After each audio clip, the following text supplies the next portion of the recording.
Well, hi again, everybody, and welcome to another episode, the final episode of 100 Yards of Football for this NFL season. This will be our Super Bowl recap, and we'll look at the game itself, and we'll kind of review where some of the teams stand and what you can expect during the offseason. I'm Harper LaBelle. Along with me, our producer engineer, Logan Landers, who's going to join us, and you might notice that Vincent Turner isn't with us today. Filling in for him is Brian LaBelle. Brian, welcome to the show. First and foremost, we're going to talk Super Bowl. So give me your first impressions about the game, about maybe the halftime show.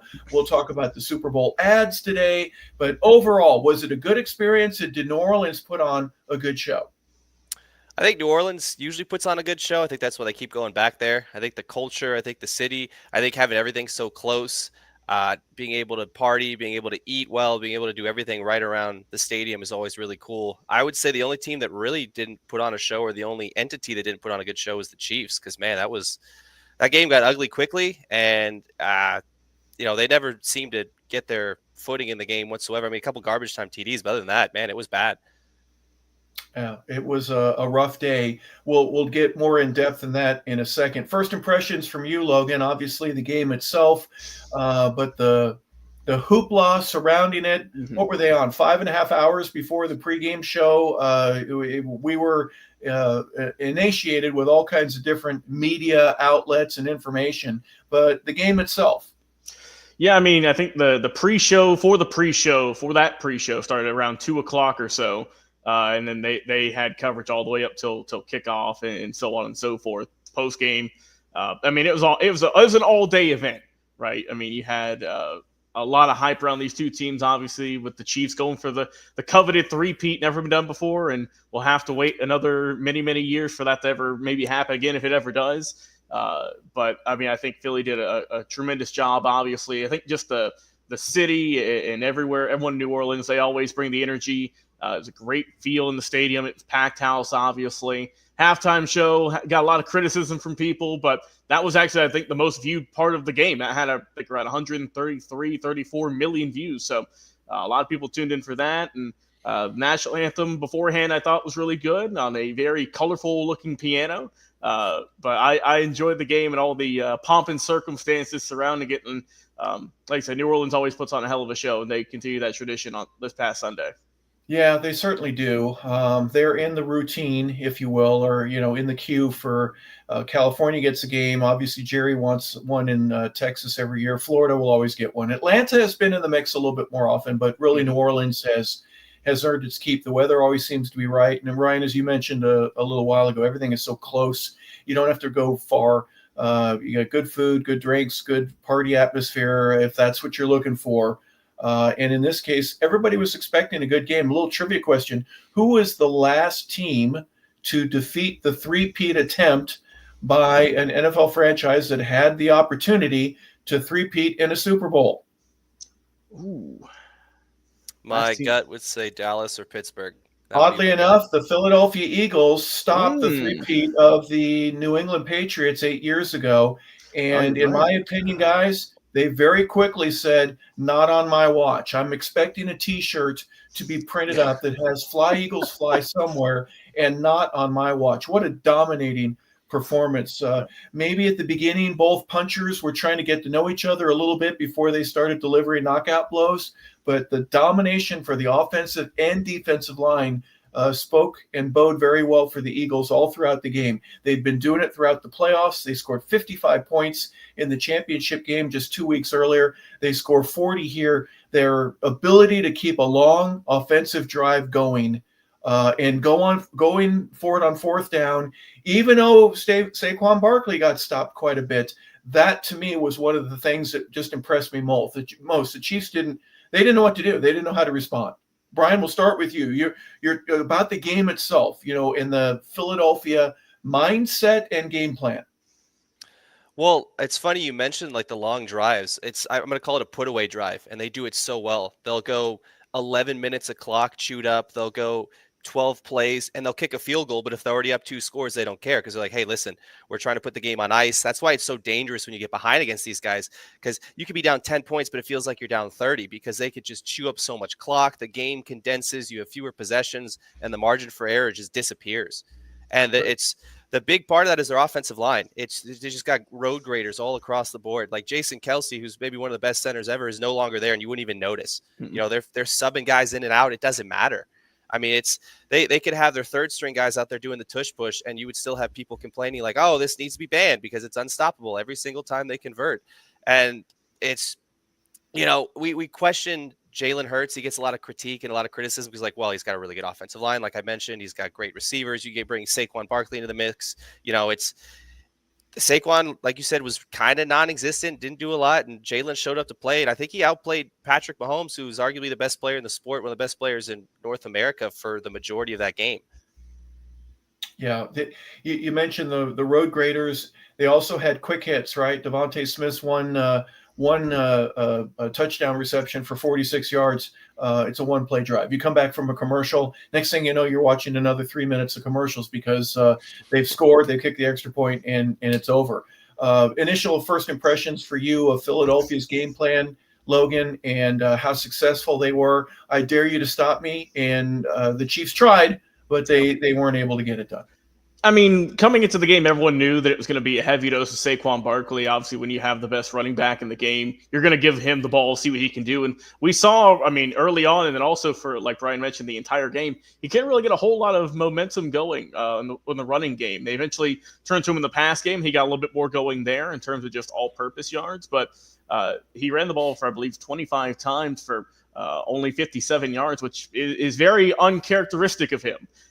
To get that little of yards in any game, let alone the Super Bowl. But I thought that once Philly saw, okay, they're stopping the run. We have to go to somewhere else. We have to turn to Jalen Hurts. And he showed up.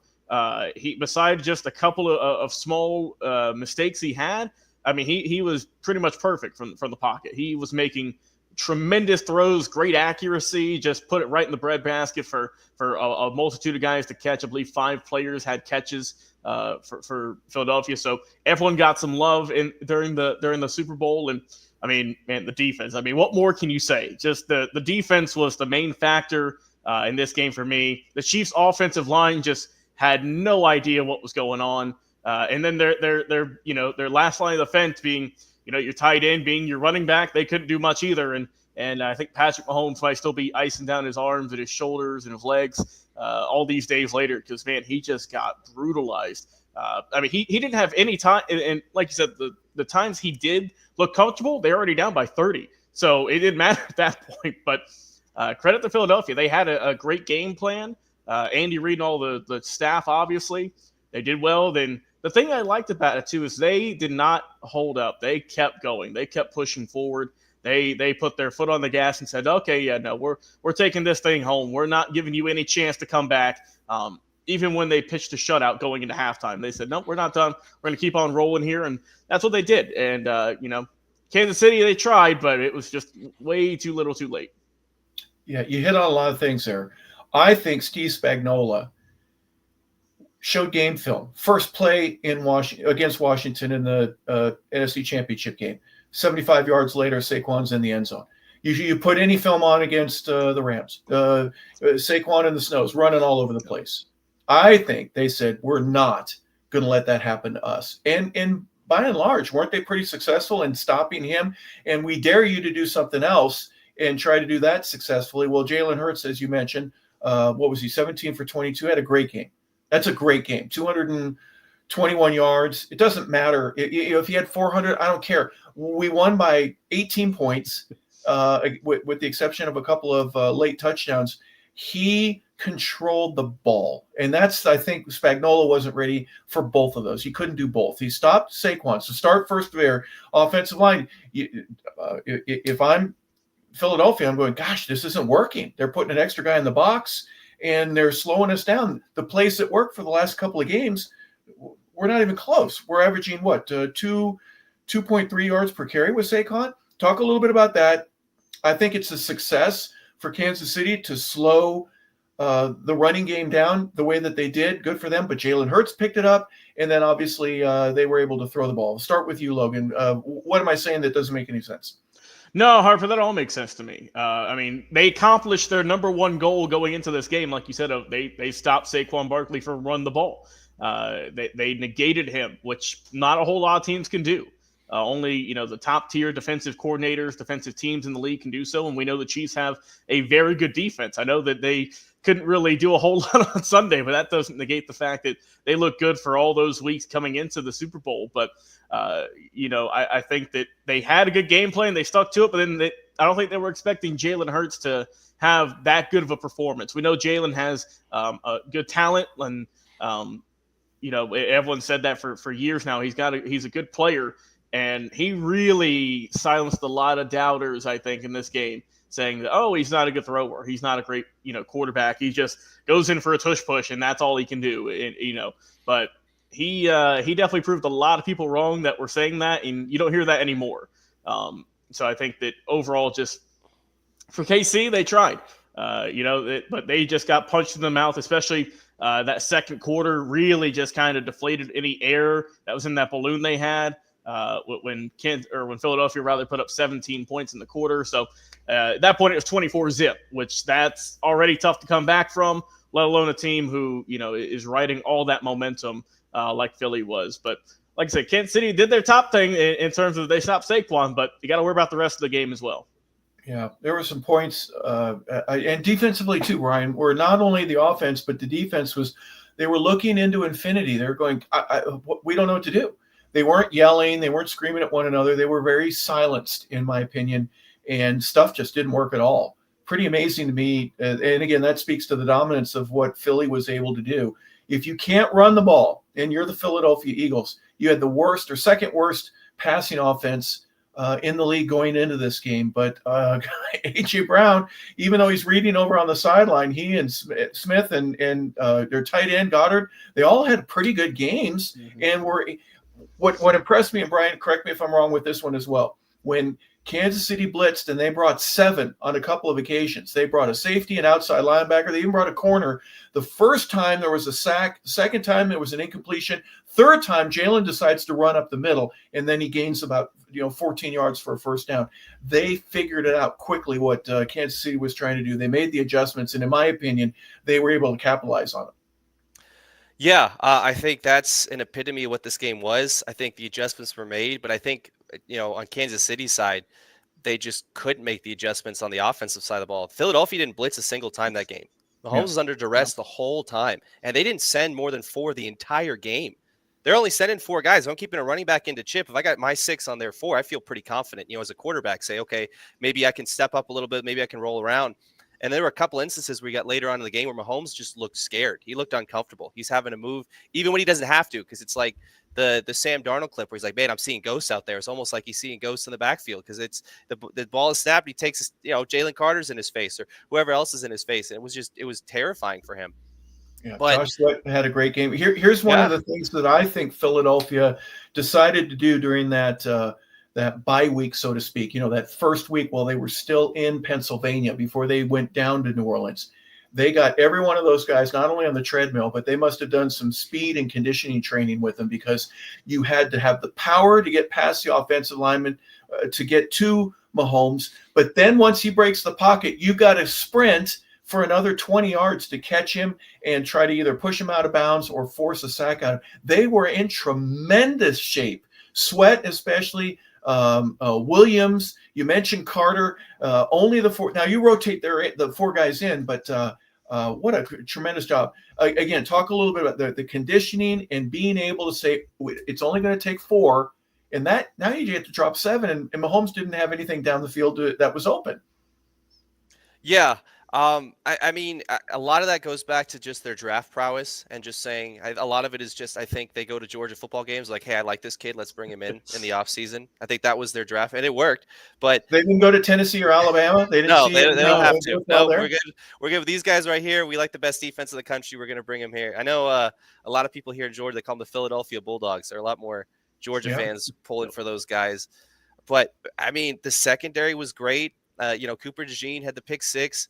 I mean, it just because the Chiefs have played some good defenses. Buffalo's got a good defense. The Ravens have a good defense. I mean, the Steelers have good defenses. It's not like they haven't played good defenses throughout the year, but I mean, Philadelphia is just next level of what they were able to do. It was embarrassing almost. I mean, it looked bad. I would say it looked like Washington level bad, and Washington's in a position where they probably got to revamp 2 or 3 guys on their offensive line. They got a rookie quarterback, and it was almost the same result. So at a certain point, we just got to kind of give Philadelphia's a better football team. You can adjust, you can do whatever you want, but the old saying is it's not as much X's and O's as it is Jimmy's and Joe's, and the Jimmy's and Joe's wearing green were a lot better on Sunday than the Jimmy's and Joe's in red. Well, you made a comment to me earlier, Brian, about the Falcons on Monday night go up to Philadelphia and they end up winning a ball game against this very same Philadelphia team earlier in the year. I remember how quiet the crowd was. It's like, wait a second, are these Falcons really for real? But really, the point and the emphasis here would be not just on Atlanta and being able to go up there, but something happened in Philadelphia's locker room where they this isn't going to happen anymore. I'm sorry, we're not going to take this. And they played at a different level, and it showed itself all throughout the season and into the playoffs as well. Tell me where I'm wrong with that aspect of it. Well, I think if you go back to that Falcons game, Saquon had a key drop to put the game away late. I think it was less than 2 minutes left. They decided to run a little bootleg. Works perfectly. He's wide open. He drops the ball. They ran a similar play, funny enough, this past week in a similar situation. Obviously, they're up a lot more points. But he almost drops it. He juggles it. He bobbles it. He's falling down, but he ends up making the catch. And I think that just kind of epitomizes, like, okay, 3-4 months ago, that's where we were, maybe beating ourselves, but that's not going to happen again. And Jalen had the early interception, but other than that, they're just not a lot of penalties. There weren't a lot of miscues. Guys were on the same page. It was just, it was flawless football from top to bottom. Yeah. Logan, you mentioned Patrick Mahomes earlier. That second interception that he had in the second quarter to Zach Bond, on closer inspection, you'll see that the left tackle bumps into Mahomes as he's got the ball back. He's getting ready to throw it, and he gets bumped. He literally is moved off his spot while he's getting rid of it. He gets the ball out, but it isn't anywhere close to where the intended receiver is. Bond gets it. He nurses it, if you will. He's in the fetal position at the 14. He doesn't even bother to get up. They score a couple of plays later. Patrick was sacked 6 times, but he also was affected, moved from his spot, really in a position where nothing seemed to work for him. He was out of his element for a while and wasn't able to react in a way that he could get Kansas City back in the ballgame until way too late. It's rare to see a quarterback of his caliber get rattled like that and just kind of look out of sorts. But like you said, it was just the pressure that Philadelphia put on him. Obviously, like I said, you just mentioned the 6 sacks, but in all, Philadelphia, they had 11 quarterback hits. So they were getting to the quarterback, and as Brian mentioned, they weren't even blitzing him. They were just saying, all right, your guys versus our guys, let's see who wins. And Philadelphia single-handedly won.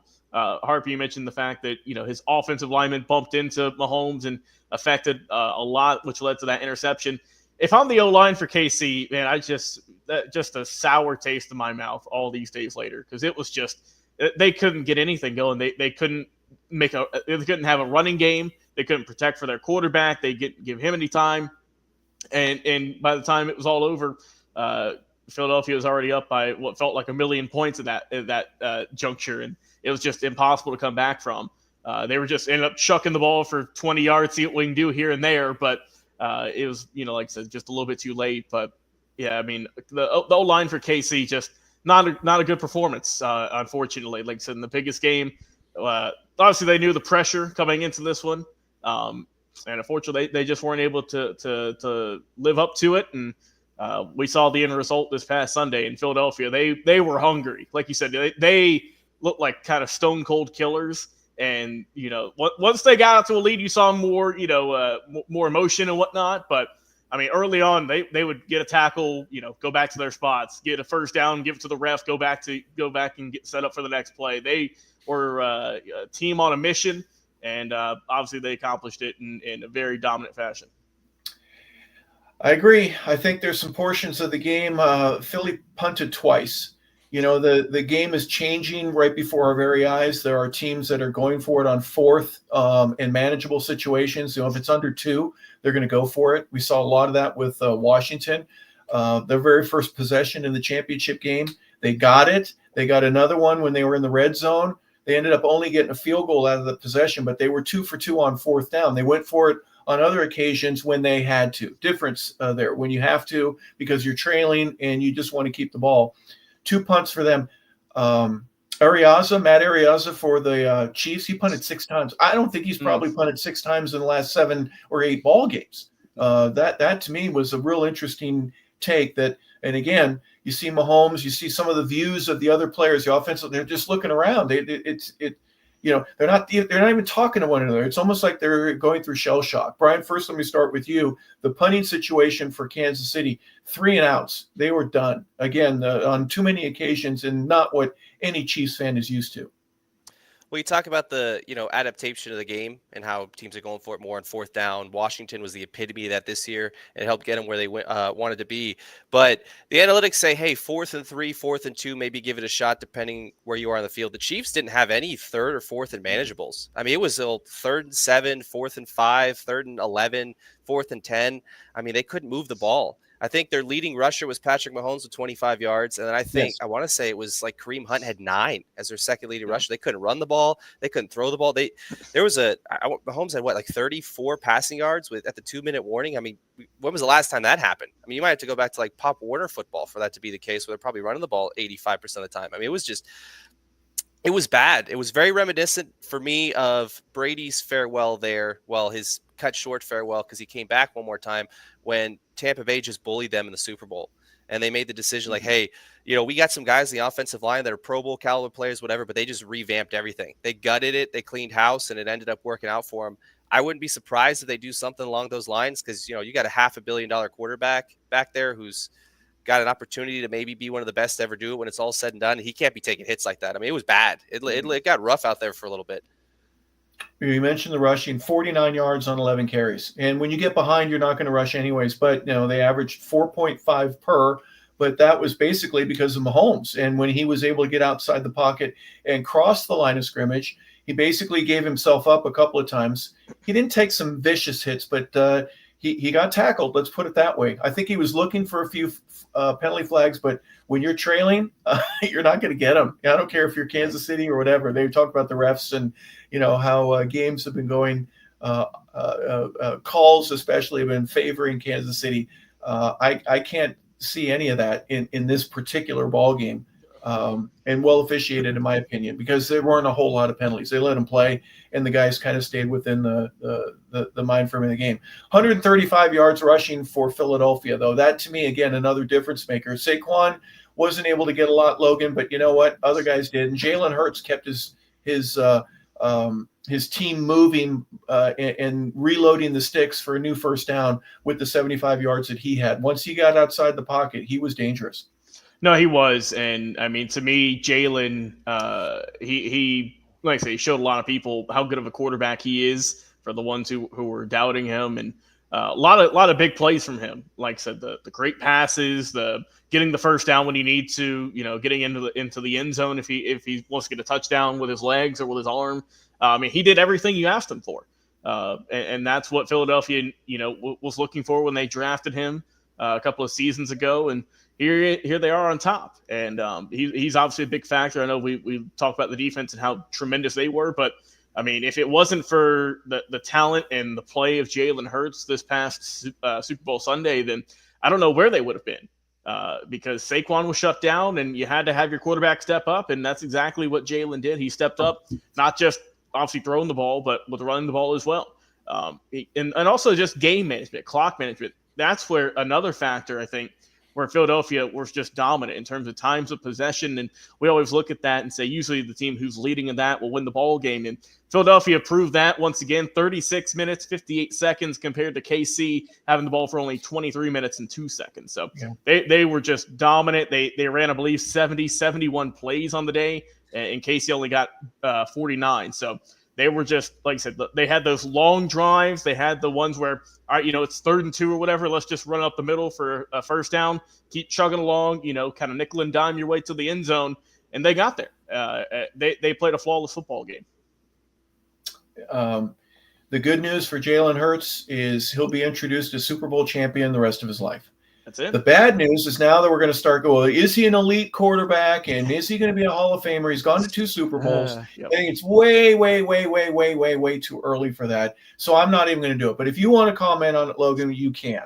But this was a game changer for him. The post game interview with Aaron Sideline, he looked as calm as anybody. I mean, he wasn't jumping around. He's a very emotionless guy, isn't he? I mean, he very seldom on the field do we see him even pump his fist or do anything that would, show that he's happy with the way his team has played or with the results they've gotten. You would have thought this was like a week 6 game on a 2:00 kickoff on a Sunday with how he was. But that's just how, some players are a lot more eccentric and, they want to have their dance and they want to, be fired up at the post game and whatnot. And some are more, kind of like Jalen. It's like, yeah, we did a good job. We took care of business today and we brought home the championship. That's kind of always how he's been, right? You never heard anything outside the football field about him, getting in any trouble or anything. And he seems like a stand-up guy. And he's just kind of that, like I mentioned, that silent assassin on the field where, yeah, he'll get you some touchdowns and he'll walk away saying good game and we'll do it again. That's just how he is. Yeah, it's amazing. I'd call him a killer, right? A silent killer, because whether it be at Oklahoma, whether it be at Alabama with Tua and him or him and Tua, remember there was that reversal between who was going to play. Brian, this guy, again, he got one, and in many cases, maybe he'll never get another one, but he got one. And I think that was, you get to go to Disneyland. I don't think he really wanted to. It was an early play, and he didn't look like he really wanted to do a bunch of interviews, but you know what? That's part of the success of it. Your thoughts about just Jalen, and I'm not putting a bow on him and saying he's done, but, at this early stage in his career, a national championship, multiple schools in college, very successful there, a high draft pick, now leading a pro team, going to the Super Bowl and losing and now winning. Gosh, he's had a full life, hasn't he? Well, I think a lot of the hate, too, is people forget he was a Heisman caliber talent in college. He was still very good in college. And a lot of people question, like, oh, we don't know if he can throw the ball. We don't know what he could do. And then he goes to Oklahoma and he just, leads the country in half the passing, statistics after he gets kind of moved out after the whole Tua situation. But a lot of people say, almost annoyingly so, Jalen always says the right things. He's always in the right, mindset. He just his demeanor. It's like, come on, man, show some emotion. But, I think a lot of that too is, he played at Alabama where the expectations were sky high. So this isn't new. This is, hey, if I'm still in college, we're expected to be in this game every single year. And there's nothing to, in the back of my mind that would say that we won't be here. And I think that's translated really, really well into the NFL for him. He's one of the true guys that's been able to say, I took my mindset, I took what I learned in college, I took it to the NFL, and it's worked out perfectly. And Philadelphia's they've encompassed that, because if you look at the Georgia guys that got on defense, it's the same thing. Just do what you did in college and we'll be fine. And they did. It helps when you have a Nick Fangio leading you. And honestly, I got to give Nick Sirianni his flowers. I know he takes a lot of flack, but he did a really good job. This team is always prepared. They're always, calm, cool, and collected like that. And even Saquon coming over from New York, where he's never seen a game like this in his life that wasn't on his couch, nothing even remotely close to this. So he comes in and you could tell his demeanor's the same way. He was just calm, cool, and collected. Everyone said, hey, we're expected to be here. We expect to be here more so than the media or anyone else. And let's go out there and show everybody why that's the case. Yeah, that's why we're here. The success that they've built up, and Sirianni has a contract extension after this next season. I'm pretty sure he'll get it. He's one of the lowest paid coaches in the league right now, and I think that will change. Jeffrey Lurie will certainly understand what he's done for that organization, and maybe he can go 2 losses and not have hot dog wrappers thrown at him by Eagle faithful. We're going to hope that he gets at least a 2-game loss sometime in the future, because I say that, folks, because Doug Peterson wins the Super Bowl. That was the one 8 years ago. And within 24 months, he's gone. Everybody said he's first championship, and they're going to build a statue for him on Super Bowl Sunday. And then 2 years later, they can't get him out of town quick enough. So very interesting perspectives in terms of, the coaching aspect. And thank you for bringing up Fangio. He had never beaten a Mahomes team before. That was his first time. I know that was something that, on those prop bets that people were were wondering if he was going to be able to break the ice, if you will, from that standpoint. Any final thoughts? Logan, I'll start with you, at least on the Super Bowl, the game. We're going to go into the entertainment aspect of it in just a second. But what do the Chiefs need to do? Do they have a bunch of holes, or do they just need one game that they need to fix? And otherwise, everything should go the same as it has been over the past 4 or 5 years. They're very good, and they've proved it. They are a very good team. I think just some areas of improvement is, I think we all saw, it's going to be the offensive line. You got to fill some holes there. You got to improve, whether it be in the free agency realm, whether it be in the draft. You're going to have to figure something out there. A lot of people are also kind of starting to chirp, maybe the tight end position, find that next guy up. Because Travis Kelce had a very quiet performance in the Super Bowl. He didn't do a whole lot. So you might need to start looking here. I don't know about right now, but I would think maybe soon about a potential replacement in the coming years, whenever Travis does decide to hang up his cleats. But I think they also need to look for maybe some better running back situation, because Kareem Hunt, he's a good running back, but he's not top tier, right? Isaiah Pacheco is a good talent as well, but they're not in that A territory, A plus territory. And granted, you might not need that with Patrick Mahomes as your quarterback, but I definitely think you could improve there. I think their defense is still really good, though. I know they gave up 40 points, but I still think they have a really solid defense. All in all, we saw pretty much all season long they were able to keep games close, keep them tight. I'm sure you can get a couple of small improvements, obviously, maybe to your bench depth for if guys get hurt, or if you're making substitutions, you can maybe add some roles there. But I think for the most part, is a lot of their holes are going to be on the offensive line, a little bit of the running back, and you could always add some more receivers too. If it wasn't for Xavier Worthy, I don't know how many points they would have scored, because he was their MVP in that performance for KC, was the young man who was drafted out of Texas this past year. But I would say you start building around him, maybe take some of the workload off of Kelce, which we saw a little bit this year. But I think maybe next year and going forward, it's going to be more of an Xavier Worthy show than Mahomes and Kelce. Yeah, they sure had a lot of airtime on the two of them. But the results were, guess what? We're down by 17. We're down by 24. We're down by 30. And it just kept getting worse. Brian, your thoughts? Kansas City, what do they need to fix, if anything? I think the good news is Rashee Rice will be back next year. Now, he had a pretty significant injury, so you always kind of less so now than you have in the past. But when you have a knee injury like that, being able to come back and be 100% is, it's always a concern. But he's a young guy. I remember watching the game in Atlanta here, and we just couldn't stop him. It was just throw after throw after throw, getting open. Losing him was a big deal. But you go out, you get DeAndre Hopkins, who was non-existent. The biggest play of the game was there's no one within 20 yards of him, and the ball just hits the ground. Mahomes rolls out. I think a lot of people mentioned that as a turning point. I know they were down, but if you make that catch, you get up, you run, maybe you get 3 points before the half, you get some momentum, whatever it is. But I will say this: imagine being Carson Wentz on the Kansas City sideline and watching your Philadelphia Eagles, quote unquote, someone else is leading them to the promised land for the second time. People were dogging Tom Brady for saying, hey, he's been in the building both times for the Eagles Super Bowls, but Carson Wentz is on the same, hey man, that was me. 7-8 years ago, I was MVP, and I was right there too. Philly special. Yeah. Nick Foles. But I think Kansas City, a giant looming question mark that I think a lot of people are going to talk about is Matt Nagy calling the plays. And it's not just Tyreek Hill leaving the offense, but if you look, there's a gradual decline in their production over the course of the last 2 or 3 years with Nagy at the helm versus when they had Bieniemy, versus when they had other people that I think they're going to have to look at. I know Chicago Bears fans are probably screaming in the background like, yes, thank you. My goodness. Like, finally someone said it. But it's just, for the first time, there's question mark. For the first time in 4 or 5 years, the Kansas City Chiefs have question. Hey, how do we fix this? Going to the offseason. And it's just, it's going to be interesting to see how Andy Reid, how the front office, how everyone adapts. But on the flip side, I'll say right now, if you're Philadelphia, you're bringing almost everybody back. It's just, why not do it again next year?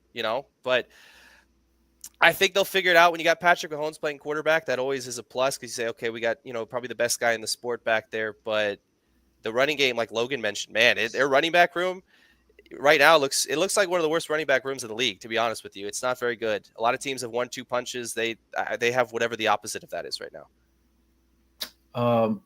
there's a lot there to chew on. I've seen Mahomes go from, quote unquote, the elite thing. Who else would you want to have the ball if you're trailing by 5 and you've got 1:35 on the clock, you're at your 20-yard line and you've only got one timeout. Okay, I get that. I certainly do. But Kansas City's offense, they were ranked 15th or 16th going into this game. So they were very average. The defense really is the part of the two lines of scrimmage that got them there, in my opinion. Granted, Patrick can still do that. He did it against Buffalo, obviously, and they did it against Houston in their playoff games. They played well enough to get there. Do those teams show significant? I mean, they're playoff teams, but is there that much of a gap in between the champion and the runners-up? I mean, does Baltimore? Do they have a hope in hell, or Cincinnati? A bad year this year. If they come back, how much more do they need to do to go against a team like what I think Philadelphia's mindset too was not on my watch. They were driven all throughout the game. So I'm throwing a lot there to unpack. Brian, first go with you.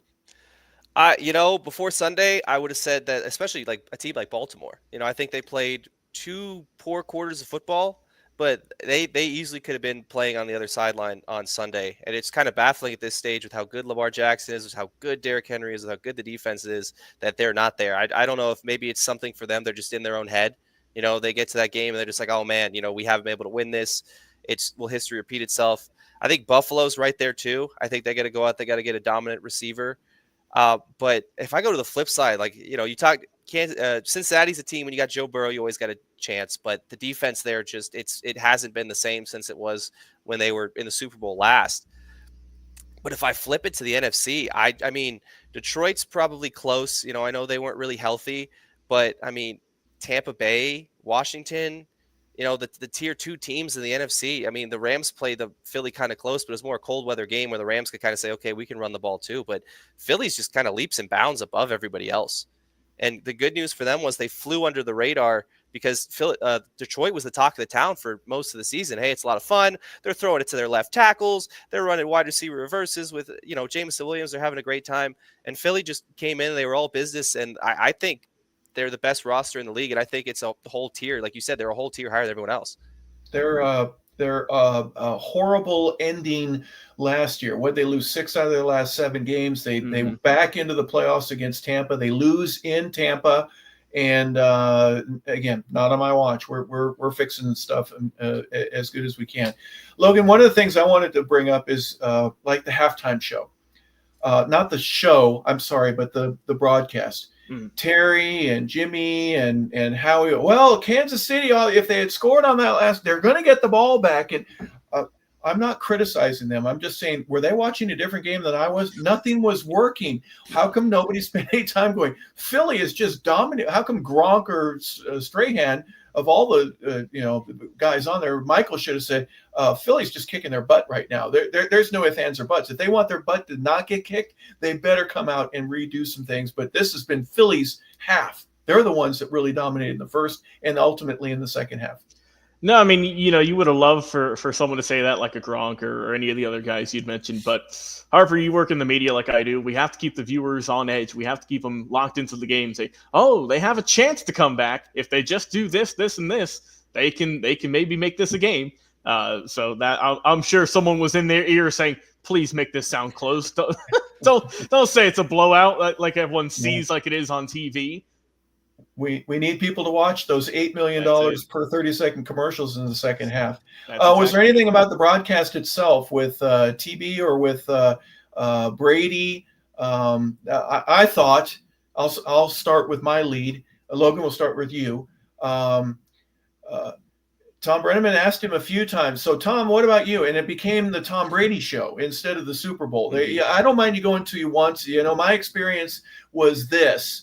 But almost 5, 6, 7 times, Tom wanted to tell stories about his Super Bowl experiences. And I thought that would have been an interview, not for the actual broadcast of the game. But other than that, I think both of them did a really good job. Yeah, I mean, and obviously we know that, Brady's still new in broadcasting. He's only been doing it for, I believe, a year now at this point. So he's still learning. And obviously it is the Super Bowl. Everyone thinks of him in all those, amazing Super Bowls he was at. So you knew it was going to be a big talking point, but I do agree. You should have just, here and there, instead of, it felt like, okay, we get it. Let's move on to something else. I thought that, obviously the broadcasting, the post game and, color commentators, I thought everyone did a good job. It wasn't, just, I can't listen to this thing to flip the channel. I thought that everyone did a good job. I will say I was not a fan of the new score bug that they had at the bottom. It was just very plain and basic. It looks like I could have whipped it up in 5 minutes. I need a logo or something instead of just, the FHI or KC just in their primary colors. I need something more. It felt, like something you do for like a high school game, not for the NFL. That's my only one complaint you could say is it's like you need a little more creativity with that. Do you think that the mindset that and there's probably committees and decisions and votes and departments that all have to get involved with this before the final decision is made? Do you think that maybe they go, we've done so much in the past, let's just simplify it. Let's just make it so there's more room to see the game and less room to have to look at all this other stuff that we pump up there. Some games will have a tracker at the bottom of it where you get to see stats of what's going on. Is it too much? And they decided that they wanted to pull back a little bit? It seems like that's kind of how it is just with a lot of stuff. It's more simplistic, whether it's the NFL, whether it's, your local fast food spot, how everything's just, one color, monotone, very simple and clean to read, but not a whole lot of, creativity or colors to it. But that might be a reason. It's just here. It's plain and simple. You can see what it is. Here's the score. Here's how many timeouts they have, so on and so forth. I will say that I think they need to move like where the the 1st and 10 markers at, because I had to look around the screen for it a couple of times because I'm used to it being just dead set in the middle, but it was on whichever, if it was KC, It was on the left-hand side. If it was Phillies on the right, I'm like, just keep it in the middle. It's very just distracting having to look for that. And same with the player stats too. They look very small. You have to really squint your eyes to see that. But like I said, it seems like they always do this around the Super Bowl. They always have these new graphics. So we'll have this for, it seems like the 2025 season. So I'm sure they'll make some tweaks in the off season because I saw a lot of people weren't happy with it, but I'm sure they'll make some small adjustments and bring a little bit more life to it, I think. Yeah, if there's anyone that's more sensitive about what do people want, it's a television executive, right? What do they want? And we're going to give it to you. And somebody said, we want less, and we gave them a little bit less. Well, now we're getting, but we don't have enough. So, being able to find that. Brian, your thoughts on the broadcast itself, or at least, the action outside of the game, and the camera crews, the amount of commercials, the extended meat is what I mean. Every commercial, instead of being 2.5 minutes, was now 3.5 minutes. So it's all that extra time, and it was a very slow, long 4-hour and 15-minute game. It's a great game in that sense for the NFL because the money just comes rolling in. And then for me, who had the over on how many times Tom Brady would mention he was, he had been to the game 9 times, that was good also. I mean, I think they did a good job. I just, I like what Logan said, the minimalist thing with the score bug, because I'm more of the classic. Like I like where Fox had it across the top, and every time a touchdown scored, you hear the laser beams fire off, and it was like, man, you get even if it's the other team, you kind of get excited for it, But the NFL always puts on a good show. New Orleans, like we were saying way at the beginning of the broadcast, they always put on a good show. They're always great hosts. I don't think we've ever had a bad year as far as media for the Super Bowl, even the media days. Now, I know we had some NBA news that kind of overshadowed the early part of it because I know it wasn't really the talk of the town in the beginning. But, viewership was there. I think despite it being kind of a snooze fest, like we were saying earlier, like, hey, Philly dominated this game. That game was realistically, it was over at halftime because they had 24 points. Kansas City only scored 20 the rest of the game. That game was over. And, you allude to it. You got to keep people tuned in. You got to keep people watching. But for what it was still a good, if it's a 1:00 game on I'm changing the channel. You know what I'm saying? If it's any other time of the year, I'm like, all right, this is very reminiscent of like Titans Ravens. I'm changing the channel. I don't need to watch this anymore. But they kept it going. It was a good job. The commercials probably didn't have as much oomph as they had in the past because I know I didn't see as many people talking about it, but there's only so much you could do. There's only so many times Doritos can roll out the same 30 seconds and expect people to have an awestruck reaction. But I still think it was a good time. It was a lot of fun. There are some issues to me And if this was week 8, I might, at the end of the third quarter, I might end up going to mow the lawn or get that other house project done that I need to do. The commercials, was there any that stuck out? I mean, they spent a fortune to put them on. It keeps going up every year. I keep thinking there's going to be a threshold where someone's going to say, I'm just not going to pay it. I didn't notice Coke and Pepsi, and it wasn't the Pepsi halftime show. So there are some differences in terms of the newness of, well, we'll spend the money, different organization, different company. They still had at least one GoDaddy commercial, but any of those stick out for you, Logan? A couple of the ones I can think of, I like the Coors Light one where they changed their branding to Mondays Light. They had the sloths who were just kind of doing their own thing. I thought that was a fun, creative commercial. I like the Michelob Ultra one as well that had I forget pickleball. Yeah, the pickleball. Yes, they were hustling whoever out of these Michelob Ultras, and they went to the championship and they got it.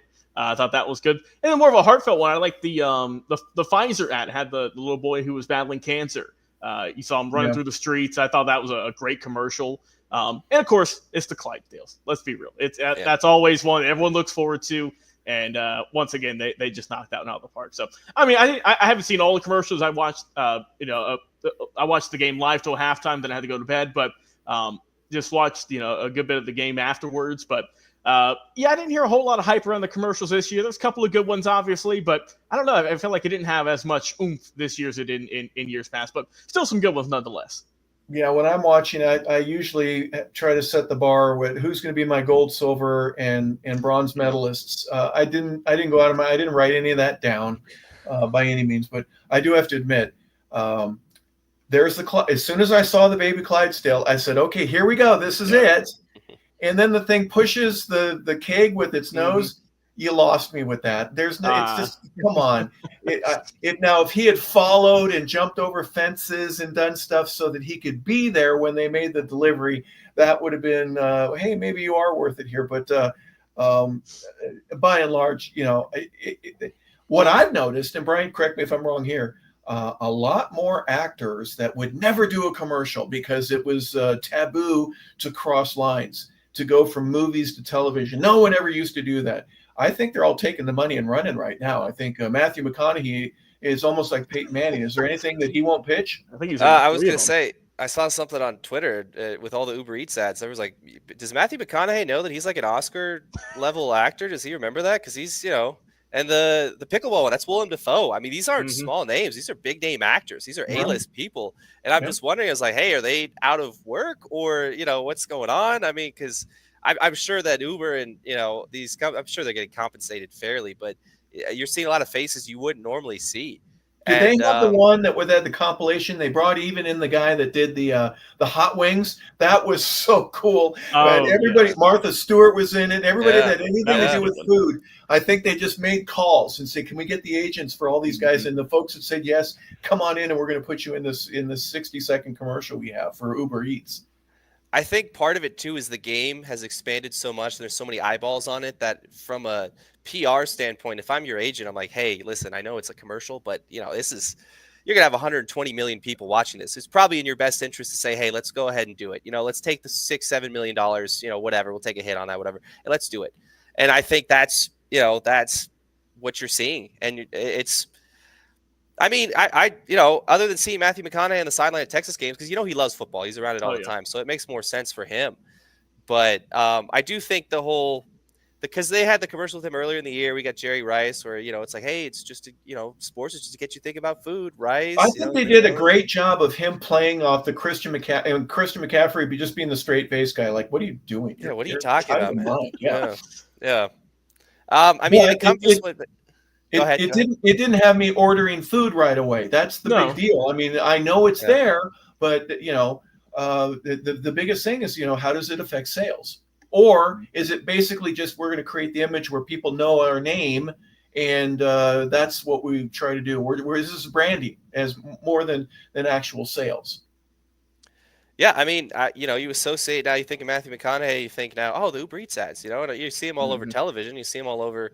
You're going to see him in movies again sooner or later. You might be taking a break or whatever it is, but he's a guy you see a good bit, especially if you're a sports fan, because he's just Texas now with how good they are. They're going to play 2 or 3 or 4 primetime games. You're going to see every time they're going to zoom in. There's Matthew McConaughey on the sideline. Oh my God. Especially now here with the Falcons, because he's down here like, oh, hey, I'm Bijan Robinson's acting coach or whatever they got going on now too. Right. Oh, yeah. So, I mean, but in the back of your mind, you're like, hey, it's not as much Matthew McConaughey, the actor. It's more the Uber guy, hey, he's doing Uber Eats stuff too, which I don't know if he wants that, but that's like you said, the branding. Uber's like, hey, it's working well for us. Yeah. And also, let's not forget another celebrity. We saw Sam Jackson at the halftime show. I was not expecting to see Samuel L. Jackson performing at the halftime show. So that was a nice surprise to see him there. I guess he was the college professor trying to explain everything to us and what was going to be happening next in terms of the halftime show. Trying to figure that out still. We did have a Peyton and Eli sighting, and we also had Brady. He was in one of those commercials, the race car, the Indy race car driver commercial. Yeah. He's not that handsome. So obviously there were the usuals that are a part of it, as well as a few of the other new names that are, wanting to get a part of it. Marshawn Lynch is starting to get in some commercials now. I think it's great.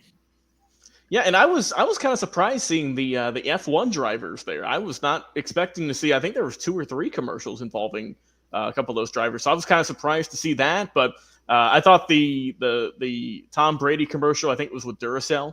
They said, "Oh, hey." Tom was talking. It was like it was a broadcast, and kind of shuts down. It's like, oh, we got to change his batteries and whatnot, and like, oh, use these Duracell batteries to keep you going all day long. Was it last year or the year before that he was in the Dunkin' Donut commercial with Matt Damon and what's his face? And they wore the jumpsuit. Yeah, that was. Yeah. I think that was last year. This year they had, like you mentioned, my God, they had everyone. They had Bill Belichick and his girlfriend on there. Yeah, they had everyone in that Dunkin' commercial. And guess what? If you buy a couple of donuts, then it's. I guess it works. Money well spent, if so to speak.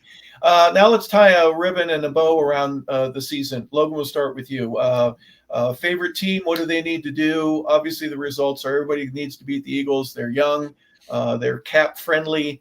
They are good, and they know it. That's the thing about what does the rest of the league need to do to catch up and have a team that will compete next year for the NFC Championship or in the Super Bowl itself?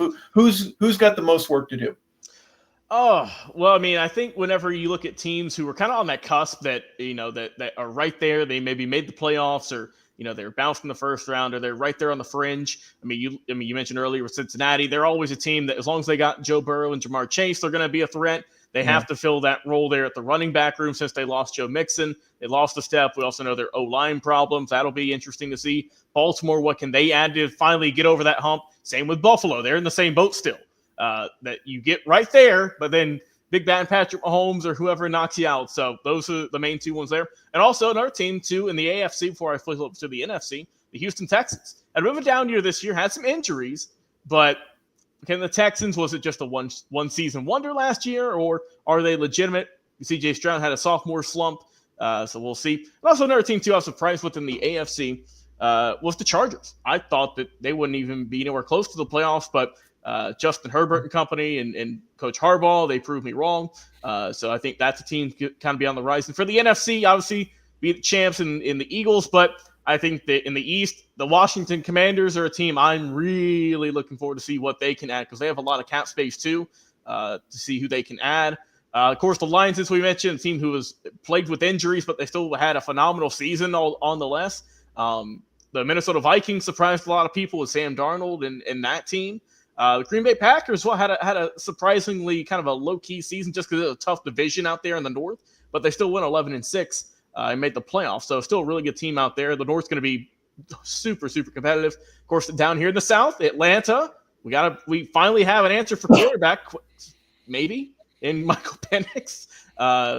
Expected to cut Kirk Cousins here anytime soon, it seems, and just kind of wash our hands with that. Is this time last year we were just looking for someone, and boy, what a difference a football season makes, right? And then, of course, out in the West, LA is a good team. I think Seattle had a good year as well. But I'm expecting the 49ers to make a bounce-back year. I thought I didn't expect them to do this bad, but I think that, if they just kind of right the ship, make a couple of tweaks, I think that they can get back to where they're supposed to be, not in the basement like they were this year. Yeah, so riddled with injuries. And many teams are. Chiefs and Eagles are no exception. But, how do you play through that? And Detroit, for example, a friend of mine who's a Lions fan and loves Honolulu Blue, we were teasing about, just a week ago, this guy was selling sneakers at Foot Locker, and now he's on the field playing for the Lions. It happens because the depth chart. But Brian, your final thoughts, put a bow on the season itself. And, we're going to congratulate Philadelphia, but what teams have the closest chance to get there and nudge them a little bit? I think Logan mentioned, just because they're in the division too, the Commanders, because of how good they were, and I think they're second in total salary cap coming into the season. Mhm. I think they're right behind New England, which is another team to watch out for too, because they're picking fourth in the draft. There's a decent chance they might get the best player on the board just because they don't need a quarterback. The trade sphere is going to be interesting because you got guys like Cooper Kupp and Deebo Samuel and Myles Garrett and Max Crosby's being floating around and Micah Parsons. I mean, it could be a pretty wild next couple weeks leading up to the draft just to see who's in what roster or in what uniform and what the rosters look like after April. But I think the three teams I'm looking for next year, because Carolina's in that mix too, I have with the Commanders, and as far as the Patriots, just because they got a lot of cap space. If Bryce Young is the guy, they got a lot of young talent. They have a lot of capital now. They could go out, they could make a move. I think, like I said earlier, I think the top tier kind of set in stone because the Lions they're still, everyone's under contract. They're still going to be healthy. They still have an opportunity to be really, really good. The Eagles, like I said, they're same deal. Kansas City, they got some wiggle room as far as salary cap and as far as being able to bring guys in. So I think they're going to be in that mix. But for the second or third year in a row, you have like Buffalo's like, okay, now what do we do? You have the Ravens like, okay, now what do we do? And then Cincinnati's like, man, what do we do? We feel like we're really good football teams. We're just not there with Kansas City. And I don't even think this is the best version of the Chiefs that we've had probably at any point. And those teams in the AFC are still, we're not there yet. The Chargers are interesting because they're a division rival with Kansas City, like Logan said, and with Harbaugh and Herbert. I mean, they need to get some more talent, especially at receiver position, but they got some guys too. It's going to be very interesting. The offseason has already started for a lot of teams. But to wrap a bow on it, you congratulate the champs. I mean, if you would have told me, like, right now I could go back and look on paper from week one and be like, oh, yeah, Philadelphia's the best team. This should be no question. I don't know why anyone's not saying this in any capacity, but that's not how it works. But, it was a lot of fun. It was a great year. A lot of things happened, a lot of fun, and it flew by like it always does, and we're looking forward to the next one. Yeah, it's very interesting. And all the teams that you mentioned, neither one of you brought up the Dallas Cowboys. How the mighty have fallen, They at one point when Dak gets hurt, it's oh my gosh, this is unbelievable. But everybody has some holes to fill, including the Kansas City Chiefs. And believe it or not, Philadelphia will try to get even better and add some depth at wide receiver and maybe cornerback or linebacker assistance. But they don't have as many holes to fill as the other teams do. But we will discuss that as it goes on. But in conclusion, we will say congratulations, Philadelphia Eagles. You are 2024 football champions. You're Super Bowl champions. You won the game. You beat a team that had won 2 in a row. You stopped history from happening against you. I'm a Dodger fan, and it always bothers me that gentleman Al Downing was our pitcher that gave up the home run that Hank Aaron hit. And forevermore, it'll always be the Dodgers that you see on the wrong end of that home run. I wish it were another team, but you know what? It is what it is. Philadelphia said, we are not going to let us be Al Downings. And they did a great job. So for Logan Landers, our producer and engineer, our co-host and founder, Vincent Turner, who's not with us today, is visiting family. So he'll be back. And thank you, Brian, for filling in. Brian LaBelle joining us today. This is our wrap here of the season and our Super Bowl summary, if you will, on 100 Yards of Football. We appreciate everyone being a part of the show. We'll have some more shows during the offseason. We'll talk about your team in particular and what they need to do. We'll have draft prospect shows that we'll be featuring all throughout the spring. But before you know it, it'll be late in the summer and fall camp will be beginning, and we'll be getting ready for the 2025 season. But until then, I'm Harper LaBelle saying thank you for tuning in to 100 Yards of Football. Have a fantastic day, everybody.